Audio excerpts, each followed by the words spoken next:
It's it's pure fascism. Uh, it is the kind of a genocide that we have not seen since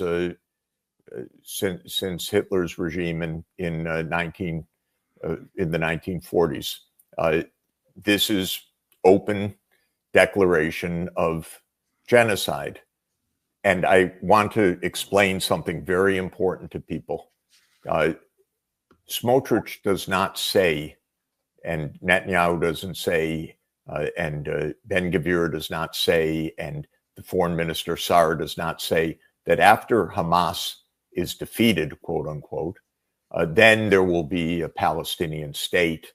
Then there can be two states. What they are saying, this is extremely important. We will defeat Hamas, and then we will rule over the Palestinian people who are still alive. What they're talking about is complete Israeli domination. By the way, not only of what was once called British Mandatory Palestine, but parts of Syria, parts of Lebanon, and who knows where else they will claim. They're not talking about peace. They're not talking about merely defeating Hamas. You'll notice they never say what would come the next day, but they do say in Hebrew typically, they say in the documents, they say in the Knesset, what will come the next day after the defeat of Hamas is complete Israeli domination over the Palestinians that haven't been mass murdered or starved to death or ethnically cleansed. We will rule over them forever. That's the intention. That's why not only is this mass murder and genocide, but it's mass murder and genocide without any even attempt at a political settlement other than Israel's full domination. Now, someone like Smotrich probably, perhaps, reads his Bible. And in the book of Joshua, he reads how God commands the Israelites to kill all of the inhabitants of Canaan, to commit several genocides, in fact, to take the promised land. That may be Smotrich's actual motivation, that genocide to him, in his vision, is even God ordained. To others, it is simply a fact. Maybe they're not religious at all, but mass murder, not a problem, because we are going to control everything. I think that that's probably more Netanyahu's idea. But none of this is directed at peace and an eventual or sooner or whatever Palestinian state. It's all directed at a purpose which makes all of this completely illegal, completely murderous, and completely the opposite of peace. It's directed for the purpose of creating what they call Greater Israel, which means permanent domination over the Palestinian people. And it's not disguised. It's not reported in the New York Times or reported in our mainstream media, but it's not at all disguised in Israel at all. Quite the contrary. The Israeli parliament, the Knesset, has declared that the West Bank, the occupied territory of the Palestinians, should be annexed, that Gaza should be completely destroyed, that Jerusalem, including East Jerusalem, is always ours, never to be divided. So this is what makes all of this not only a genocide, but so pathetic of the American government to back this up. There isn't any attempt whatsoever at a real peace. It's all violence for the sake of permanent domination. And that makes it, in my mind, the ultimate crime. Genocide for what? Not for peace. Genocide for complete and permanent domination. It's a mind-boggling idea. You can't imagine it. Some people take a biblical genocide literally and think they have the God-given command to do it today. Others are doing it for other reasons. But this is what we're really facing right now. And all I can say is Israel will not stop. But the United States should not be a party to this. The United States should not be complicit in this. The American people are disgusted by this. The American people, by a ratio of 2-to-1, that is 70% to 30%, want Israel to stop its genocide, want a Palestinian state announced. That's what we want, not what Trump is doing. Our government is not a representative government. They're not listening to the American people. The American people do not want to be a party to genocide. And I can say, by the way, as an American Jew, this has nothing to do with anti-Semitism or anything else. Being against Israel is a responsibility of morality right now. It's not a question of Jewish or not Jewish, Semitic or anti-Semitic. If you're not against what Israel's doing, you're missing the point. Israel is committing a genocide and it must be stopped. And America must stop its complicity with this mass murder. No, not in any practical sense. The U.S. is still very powerful, but the U.S. has made sufficient numbers of enemies in all regions of the world that there's an open backlash against the United States, even from the countries traditionally closest to the United States. So leadership is not the right word. Threats, yes. Some countries bending to U.S. demands, others utterly rejecting U.S. demands. But leadership, no, not conceptual leadership, thought leadership, moral leadership, economic leadership, technological leadership. No, the U.S. is one of a number of powerful countries, but most countries are trying to figure out how to manage their relations with the United States, but do not want to be led by the United States, to say the least. In your view, does the State Department, does the Defense Department, does the White House, does the deep state recognize the truth of what you just said? No, we don't have an effective foreign policy at all. Our diplomatic capacity is absolutely almost non-existent. The president himself relies on ad hoc friends and friends of the family to be official or unofficial envoys. We don't have a diplomatic corps that is stable.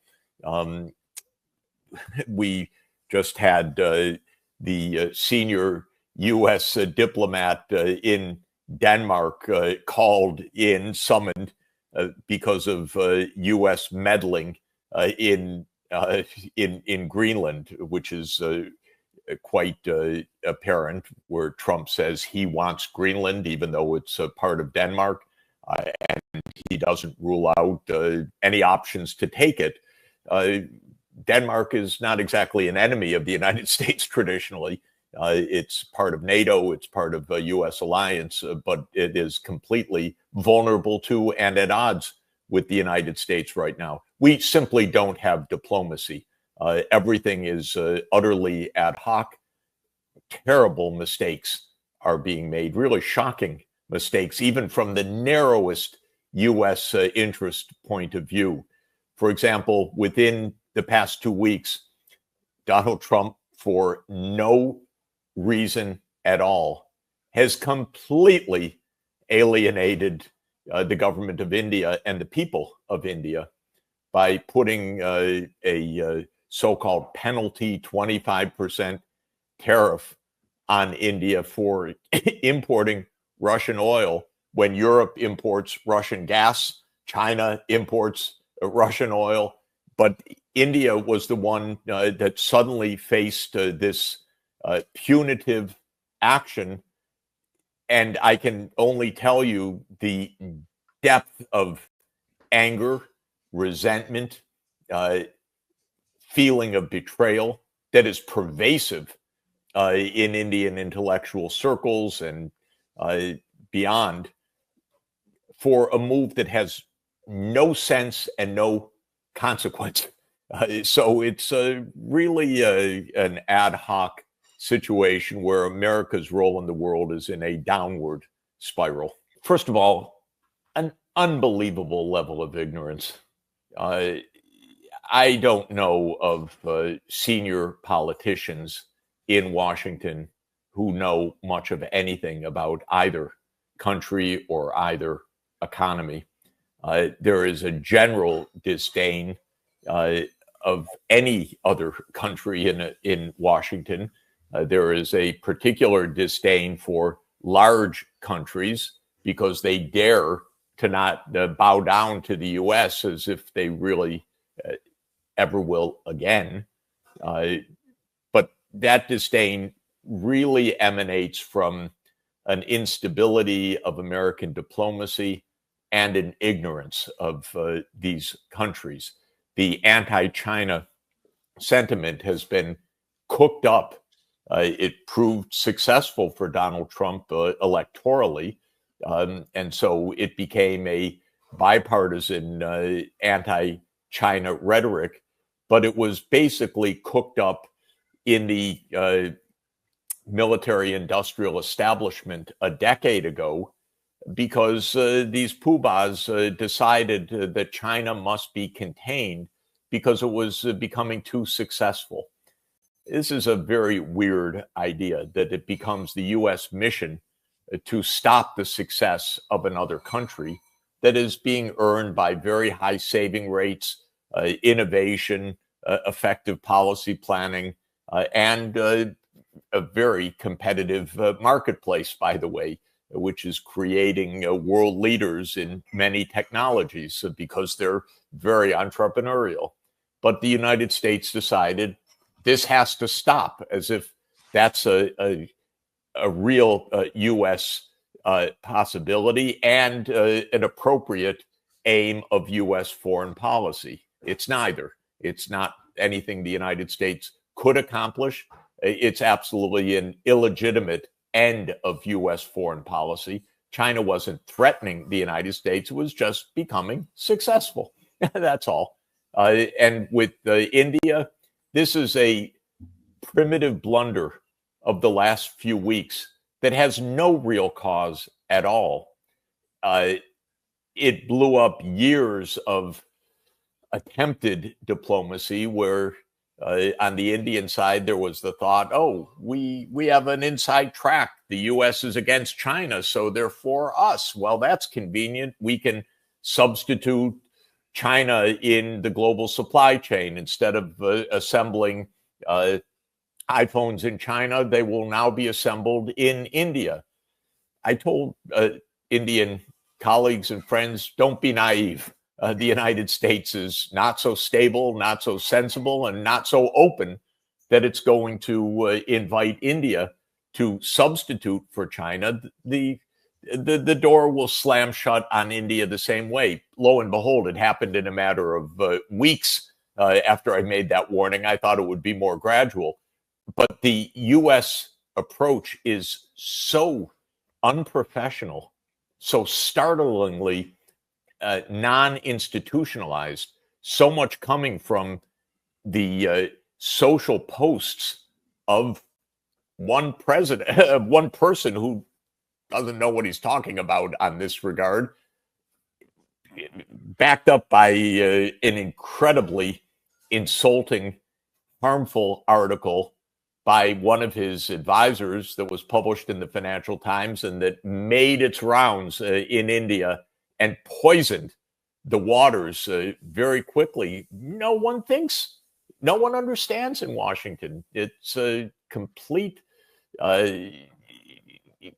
completely short-term, opportunistic, without any strategic knowledge, sense, logic, or consistency.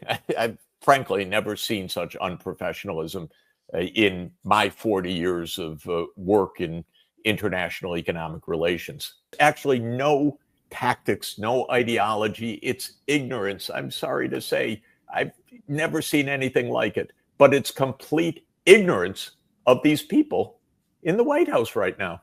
And there we have it. And there we have it will produce an economy. And again, correct me if I'm wrong. You're the scholar on economics, Professor Sachs, which will now allow this economy to be independent of the United States and ignore the United States dollar. Is that effectively correct? Whether you call it Shanghai Cooperation Organization or whether you call it BRICS, it's almost the same people. But they can trade among themselves without having to buy and sell dollars. They're going in that direction anyway, because the dollar we regard as the way we buy and sell things, but the United States government came to regard it as the way we punish other countries. We punish them by putting on whatever penalties or sanctions we want. And we tell those other countries, if you don't follow what we say, we will cut your banks off from the dollar-based settlement system. So it's not that we're selling them more or doing something different. We're telling them, we're unilaterally going to stop you from using this payments mechanism. Well, I can also tell you it actually happens to be one of my specialties from way back when in my economics professional life, that you can make alternative payments mechanisms. I helped to design other countries' currencies that were introduced. You don't have to pay in dollars. You can pay in rubles. You can pay in renminbi. You can create all sorts of ways to get around these sanctions, which the United States unilaterally and arbitrarily imposes on others, not as part of rules of the game or agreements or negotiations, but because Trump thinks of it one day because Peter Navarro has told him something. And so these other countries are saying, first of all, we don't need the United States for our trade. We have things they need, like rare earth magnets, which if we stop exporting them to the U.S. will shut down U.S. industry. They don't have what shuts us down. So they realized that all of this bluster about the trade wars just put the U.S. into a corner that it put itself into. Trump's losing the trade war badly, and he's uniting the rest of the world. And he is isolating the U.S.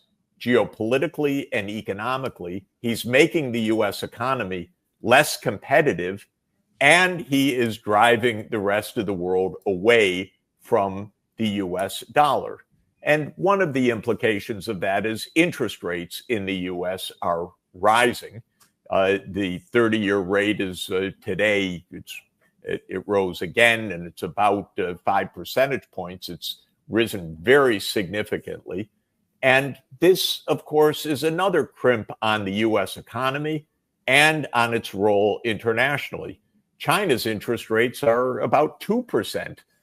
We are facing big budget deficits and rising interest rates because others don't want to hold U.S. government assets anymore. They don't want to hold dollars anymore because they get taken away or they get confiscated. They get punished somehow. So this is very self-defeating. Or it's not self-defeating. Trump is defeating the United States is what I mean. Profoundly inconsistent with what happened at the Alaska meeting. Right. At the Alaska meeting, the correct idea was that the war should be ended by getting to the root causes of the war, and that is that Ukraine should be neutral, that NATO would not enlarge, all completely appropriate from a U.S. security point of view, as well as necessary for the Russian point of view, because it's their neighborhood, it's their next door neighbor. They don't want the United States missiles there. That's the point they've been making for 30 years. And on that basis, security arrangements should be made through the UN Security Council, which is the place to do this. If we had the minimal capacity of government right now, the minimal professionalism, then based on that meeting, there would be serious work to develop the protocols, the security agreements to end the war. Trump always thinks in a very primitive way, well, I need the baseball bat behind me because I can smash their head and I need to threaten that. You actually don't reach solutions that way. You lose the possibility of solutions. Trump's idea of deal making is, yes, we can offer something, but I need to let them know that I can gun them down. And that idea is stopping diplomacy everywhere. The United States does not have the capacity to follow through on those threats other than through dramatic escalation of conflict. And other countries say, we're not going to succumb to that crude approach.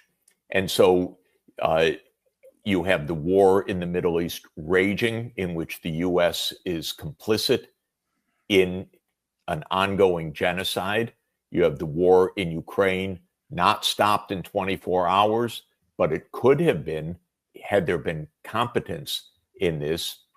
You have the rising tensions and now break in relations with India, because threats don't work the way that Trump thinks they do, or maybe they did if he was negotiating with the plumbers union in New York City on a building. But they don't work in international affairs, and they don't work with other great powers. Russia is a great power. China is a great power. India is a great power. Whether we say so or not doesn't change that fact.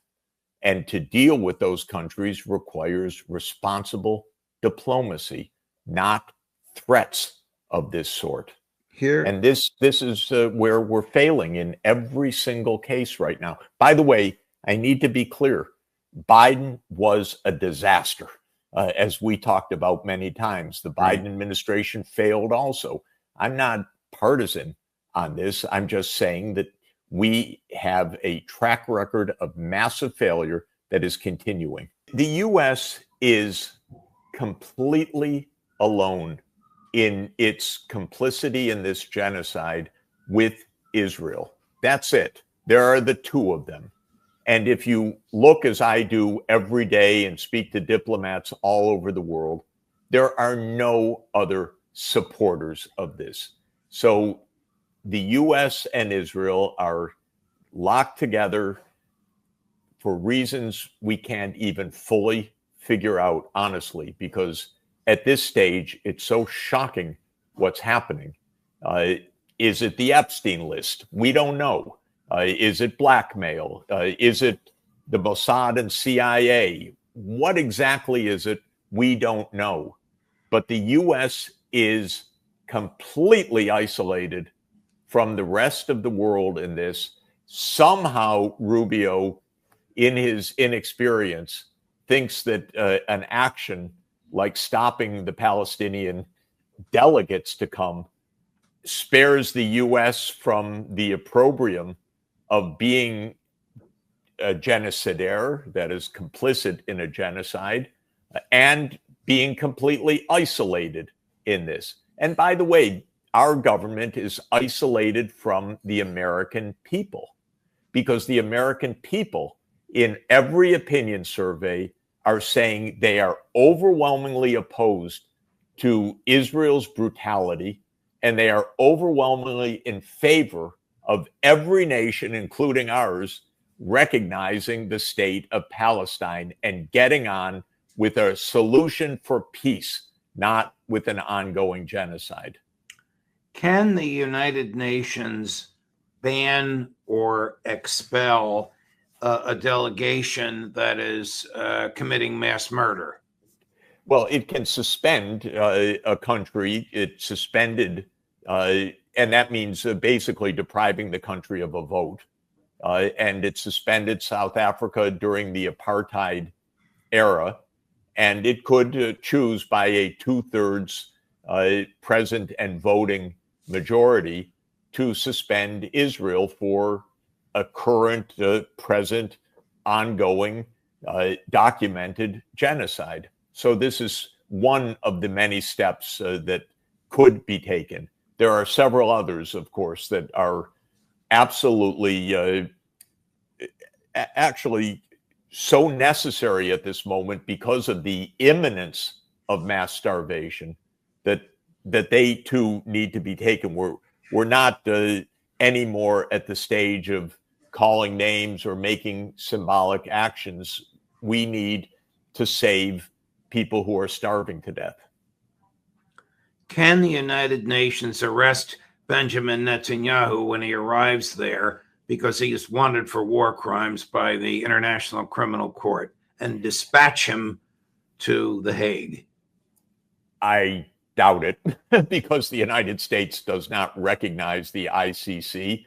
But what the ICC did in indicting Benjamin Netanyahu was absolutely in accordance with everything we are knowing and learning about Israel's actions and with everything we are knowing and learning about international law. And again, the genocide scholars, who are the people who study genocides, what a tough profession, a tough life, but the historians and the international law experts have just written, and people should download it, IAGS, a absolutely stark, brutally stark statement that, yes, this is a violation of the 1948 Genocide Convention, not only in the mass murder that is being committed, but in the brazen declarations of intention to do this very thing by the Israeli officials. That's why the ICC issued these warrants. It's why the International Court of Justice, the ICJ, has heard a very powerful case that it has not yet decided on the question of whether Israel is committing a genocide. But I think now it's absolutely clear we're going to have a very horrible, horrible, I mean, it's just so painful, but a very accurate judgment that will go down in history that Israel became a genocidal nation. Well, one could say that Donald Trump is uniting the world, but against the Trump administration. What Donald Trump is doing is making enemies of the entire world. And one of the enemies that he's made absolutely extraordinarily is India. India is the most populous country in the world, 1.5 billion people. It's a wonderful country in many ways and a rapidly developing country. And the United States has been building a stronger relationship with India for many years. And somehow Donald Trump got it into his head to wreck that relationship, I think, decisively. What he did was, even after his summit meeting in Alaska with President Putin, where he said that he was not putting on extra sanctions because we were aiming to negotiate a peace agreement over Ukraine, he nonetheless imposed punitive tariffs of 25 percentage points on Indian goods because India is buying oil from Russia. And so are a lot of other countries, by the way. And the United States buys uranium from Russia, and Europe buys natural gas from Russia. But Donald Trump and one of his advisors, Peter Navarro, went after India. And they went after India in the most aggressive and obnoxious and ignorant way, with insults and trying to isolate India and castigate India for funding Russia's wars. And suddenly, I was shocked by the ineptitude of this, honestly. But what Trump did was break to pieces actually years of diplomacy. Now, I have to say that I warned my Indian friends and senior Indian officials when I was in India this spring that the United States government, especially under Trump, is completely unreliable, and that one would not expect, and India should not build a long-term alliance with the United States, because the U.S. is not really an ally. It uses other countries, and now it uses them for extraordinarily short-term, cynical purposes.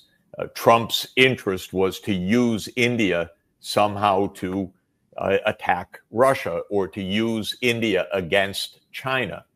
Well, the Indians saw all of this. I've been in discussions with many Indian officials and also in watching closely the Indian media and having discussions and interviews with the Indian media outlets.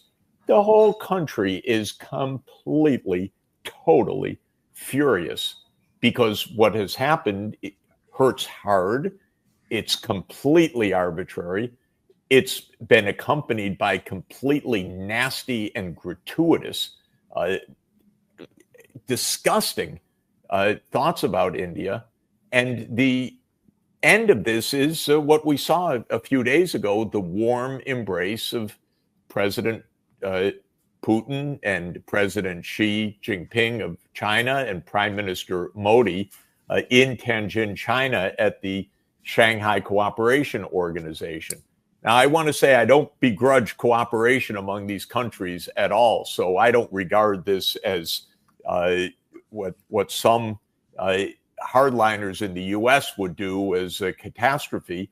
I'm happy that they're cooperative. What I'm not happy about is that we are driving all of these countries to be outright enemies of the United States for no reason other than a complete incompetence. There's actually no tactics, no ideology. It's ignorance. I'm sorry to say, I've never seen anything like it, but it's complete ignorance of these people in the White House right now. And there we have it. And there we have it will produce an economy. And again, correct me if I'm wrong. You're the scholar on economics, Professor Sachs, which will now allow this economy to be independent of the United States and ignore the United States dollar. Is that effectively correct? Whether you call it Shanghai Cooperation Organization or whether you call it BRICS, it's almost the same people. But they can trade among themselves without having to buy and sell dollars.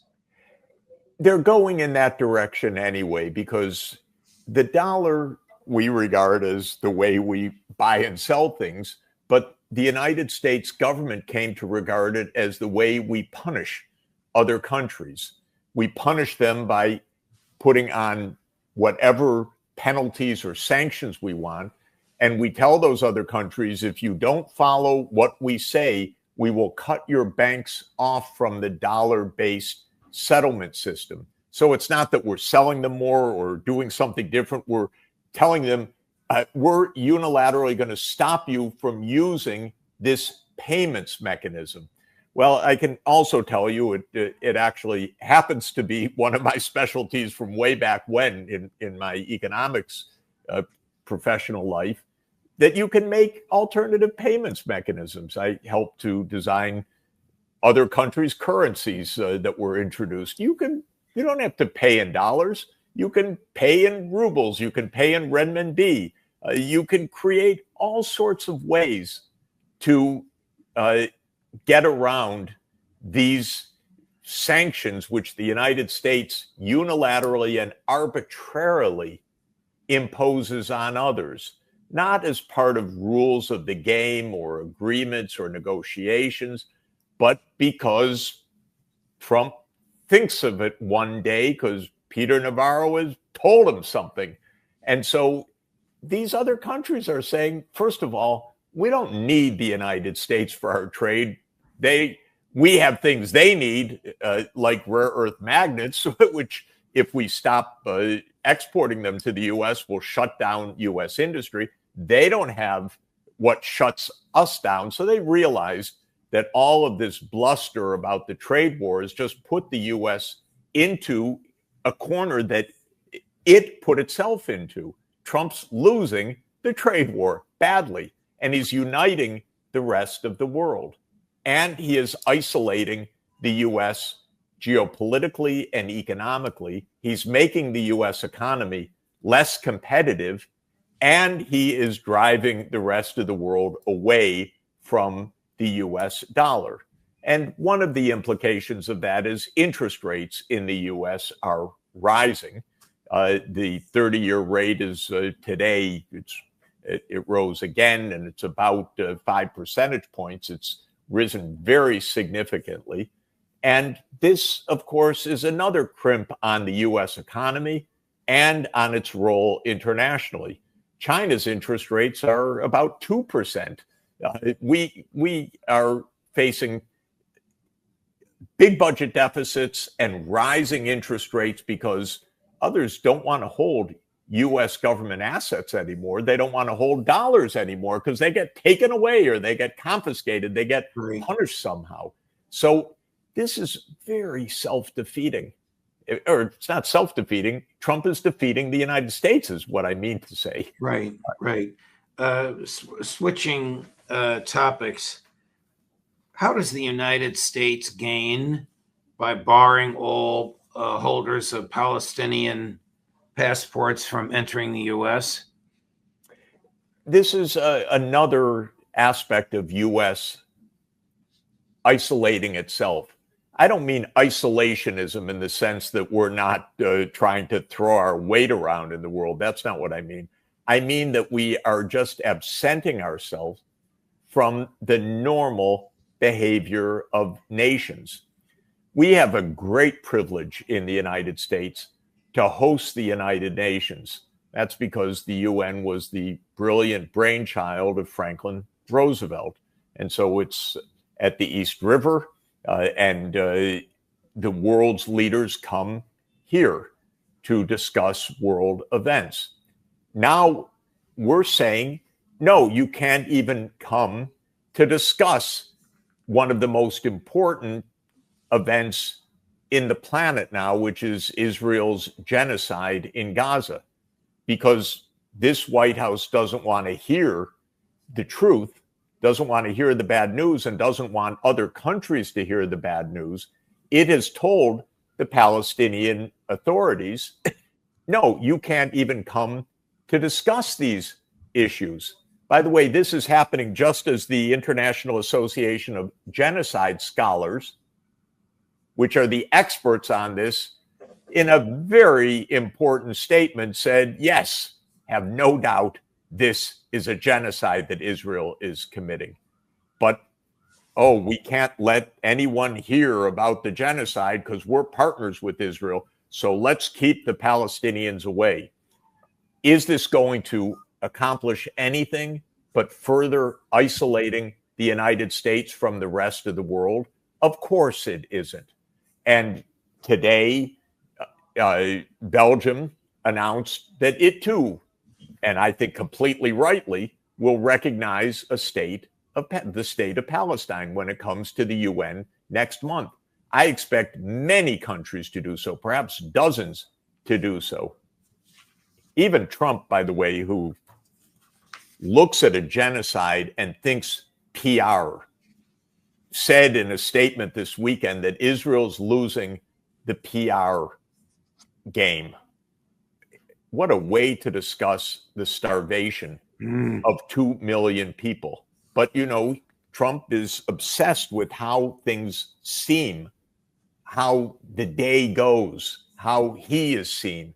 And so he tells the Israelis, you're losing the PR game when they're starving 2 million people to death.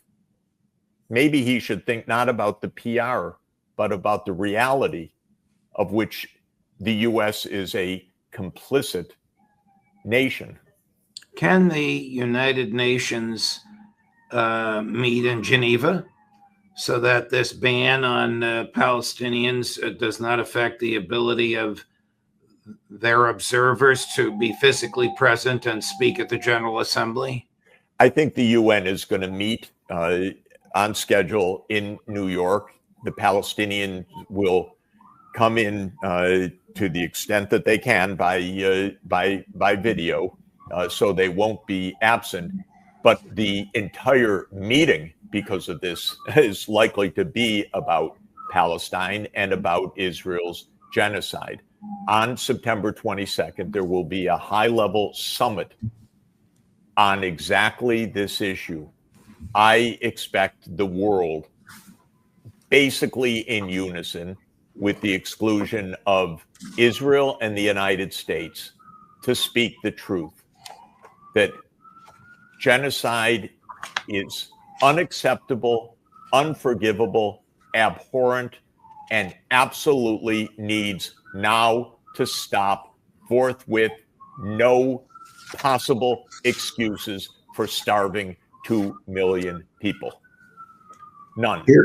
Here's an official at the UN commenting on the State Department's ban. This is August 29th, so 3 days ago. Chris, cut number 6. We are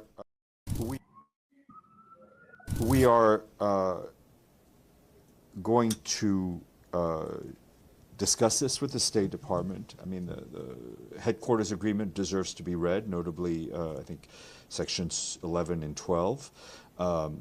We obviously hope that this will be resolved. It is important that all member states, permanent observers, be able to be represented, especially, I think in this case, with the, as we know, the upcoming two-state solution meeting that that France and Saudi Arabia will host at the beginning of the GA. Would the Secretary General like the U.S. government to revoke this decision? Well, obviously, we would like to see all diplomats and delegates who are entitled to come here to be able to travel freely. This is he's referring to an agreement, part of international law, that says because the UN is here, the United States is the host country, and it is obligated to issue visas for the officials coming to the UN. It's not complicated. Right, right. Even Castro, with all of the American efforts to demonize and stigmatize and starve to death the Cuban island, even he spoke at the UN. Basically, everybody has been able to come with almost no exception. And this is the first time a delegation has been blocked. And you'd think this is the delegation representing a people who are suffering a genocide. You'd think that there would be some idea that they should be heard, perhaps heard more urgently than anybody else on the planet right now. But other than pleasing the donor class, I don't even get why Secretary Rubio would do this. There's nothing in it to help the United States of America. It doesn't move the ball forward. It further stigmatizes the United States as being under the thumb of Benjamin Netanyahu. The U.S. is completely alone in its complicity in this genocide with Israel. That's it. There are the two of them. And if you look, as I do every day, and speak to diplomats all over the world, there are no other supporters of this.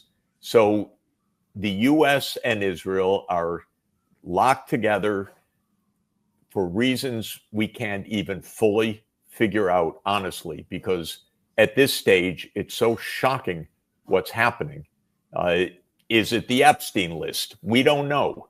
Is it blackmail? Is it the Mossad and CIA? What exactly is it? We don't know. But the U.S. is completely isolated from the rest of the world in this. Somehow, Rubio, in his inexperience, thinks that an action like stopping the